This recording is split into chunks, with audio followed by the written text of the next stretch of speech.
последние годы в Малгобекском районе введено в строй немало объектов регионального значения. При поддержке федерального центра в мае 2013 года открылась новая школа в Новом Лидате. Учебное заведение рассчитано на 540 ученических мест, но условия позволяют вместить больше 700 учащихся. Объект был не просто долгожданным, а просто необходимым для села. Мы занимались приспособленным в здании школы на 115 мест, обучались чуть ли не в 4 смены. Было даже время, когда у нас занятия начинались с 7 утра и до половины 8 вечера. Очень красивое здание школы. Есть у нас все условия в настоящее время.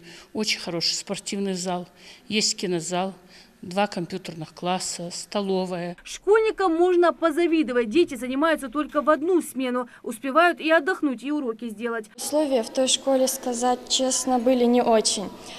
Кабинеты были не оборудованные, были маленькие. Школа тоже была маленькая, да и старая она была.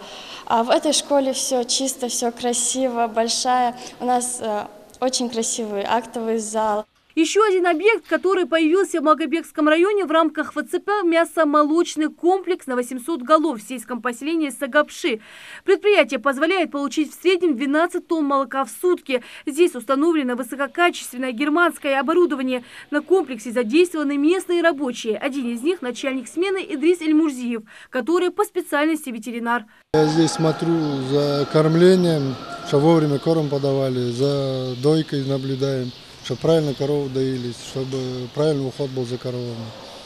Также телятный цех там же смотрим.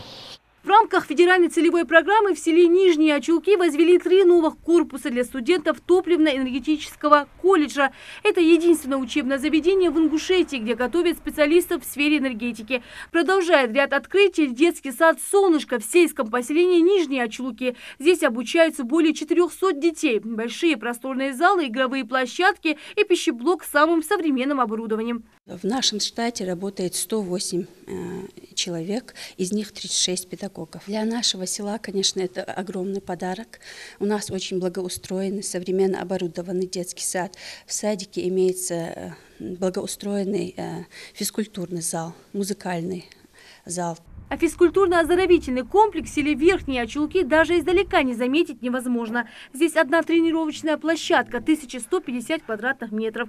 Занимаются здесь ребята с 3 сельских поселений. Также по линии Роснефти построили школу на 540 мест в Седахе. Стоимость объекта более 300 миллионов рублей. Кроме того, при поддержке нефтяной компании проведена реконструкция водоснабжения в районе. В этом году и в будущем году строятся и будут строиться линии, водопроводные линии и системы водоснабжения во всех населенных пунктах Малгобекского района. Вы знаете, это в целом инвестпрограмма компании «Роснефть» по Республике Ингушетия, и в том числе охват она имеет в Малгобекском районе. Местный бюджет, да и региональный бюджет, вы знаете, не осилил бы такую нагрузку, и строительство таких объектов, крайне необходимых для нашего района, в том числе, без поддержки федерального центра. И поэтому мы эту поддержку, да и все население нашего района ощущаем на протяжении всех этих лет.